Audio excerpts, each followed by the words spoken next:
This is a tutorial on how to build a kegerator using the Brew You Kegerator Kit. The first thing we're going to talk about here is selecting a fridge. If you're not lucky enough to have one sitting in your backyard already, have a look on Facebook Marketplace or Gumtree and see if you can find one for a reasonable price. The first style of fridge we've got here is a bar fridge. The advantage of this one is it's quite easy to get the keg in and out of, with the disadvantage being you've really got to think about it when you're drilling into the top so you don't cut any of the gas lines. Take a look at the link in the description for some tips on how not to damage the refrigerator lines. The second option we've got here is a chest fridge or freezer. As you can see, the difficulty is it's hard to actually open the top to be able to get the keg in and out, but you know for sure there's going to be no damage to the gas lines. Once you've selected the fridge, the next thing you're going to do is work out where you're going to drill your holes. So you're going to use your drip tray for reference here. Obviously you don't want to line it up right in the middle as it will hang over the front. Line it up somewhere where the drip tray will look natural, and then from there you can start to line up the holes. The next step is to get the tape measure out. What you want to do is line it up and get a marking right in the middle of the semicircle, as that's where you're going to drill your next hole. I don't have a heap of footage of me drilling the actual holes because I'm no technical expert in it and I didn't want to pretend that I am.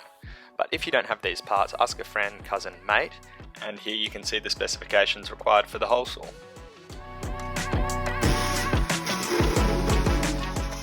So first thing I'm doing here is just using some duct tape to cover up the hole to make sure that when we put the tubing in there, it doesn't get torn up by the sharp edges.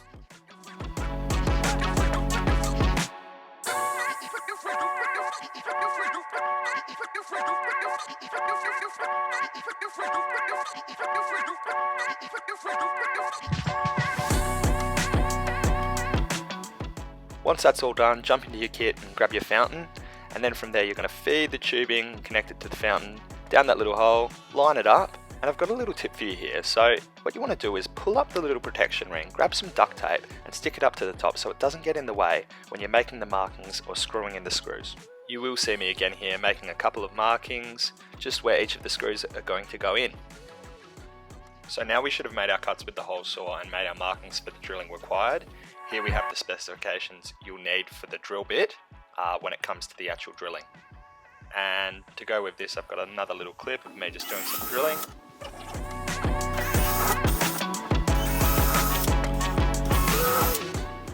Now we're going to start to assemble everything together, so don't forget the little rubber O-ring that's going to protect the base of your fridge. Line it up with the holes that you've just drilled. The next step is to grab that fountain again and feed the tubing through the hole all the way down until you can line the fountain itself up with the holes that you've just drilled, and then you're going to start to look at screwing them in. Here's just some footage of me screwing it in using a classic screwdriver. Yeah, this one shouldn't be too difficult as long as you drill the right size. The next step is to screw on the tap. So there you've got the tap and then you've got the spring to go with it. You want to make sure that the big end of the spring is facing inwards towards the tap, and then line it up nicely with the fountain, and then the connector to the fountain you're just going to screw on while the tap's lined up nice and straight, and finger tight, should be all good. Here we get a little bit more hands-on again, so we've got the black connector and then we've got the white connector, and they're going to connect to the gas lines and the beer lines. So here we've got the tubing for the gas line, and that's going to connect up with the gas regulator. So now we've prepped up some boiling water to dip the tubing into just to soften it up so it's easier to connect to the connectors. So here we're connecting the gas connector or the white connector to the tubing. Once you've managed to force that on the other end you've got a little tightener screw that you can feed through and then screw on nice and tightly to the end to make sure it doesn't fall off.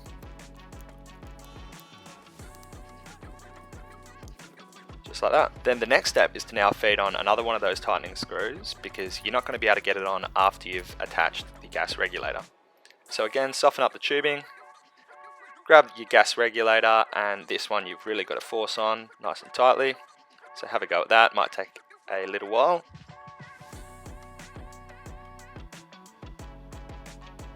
Once you've done that, you're going to screw on the tightener and there is your finished product for your gas line.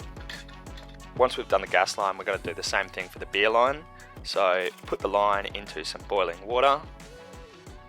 Then again, you're going to need to put the little screw joint on first, and then you can start to force on the black adapter or connector. So once that's forced on nice and tightly, you can tighten up the little screw to make sure that won't come off, and that's your beer line done.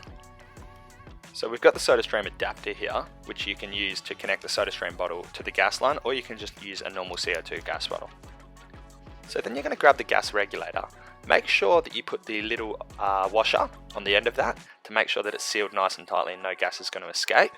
So once you've lined that up, you can connect up the SodaStream regulator, and you want to screw that on. You can do finger tight here, but you're going to have to use some tools just to make sure that's nice and tight, nice and sealed, because if gas is going to escape, your gas is going to run out a lot quicker. So there we go, that's lined up. And then you're going to use a similar O-ring on the other side of the SodaStream adapter, and that's where you're going to connect up the SodaStream. So again, you can do it finger tight here, but the next step is going to be to use some tools and really tighten things up. So you can do this in whatever order, whether it be SodaStream first, then adapter into regulator. Here's me having a go at tightening them up, getting the tools. And finally we're into the last step where we're going to connect up the temperature regulator. Here you can see it. What you're going to do first is line it up so that you can plug the fridge into the regulator. That might just require a bit of force. And then from there you're going to plug the regulator itself into the power point to get yourself some power.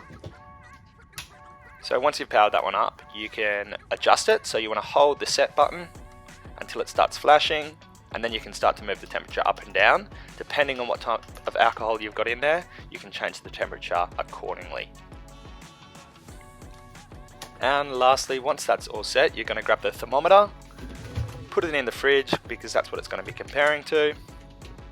It should be able to close the door still nicely so it's still sealed, and then go from there.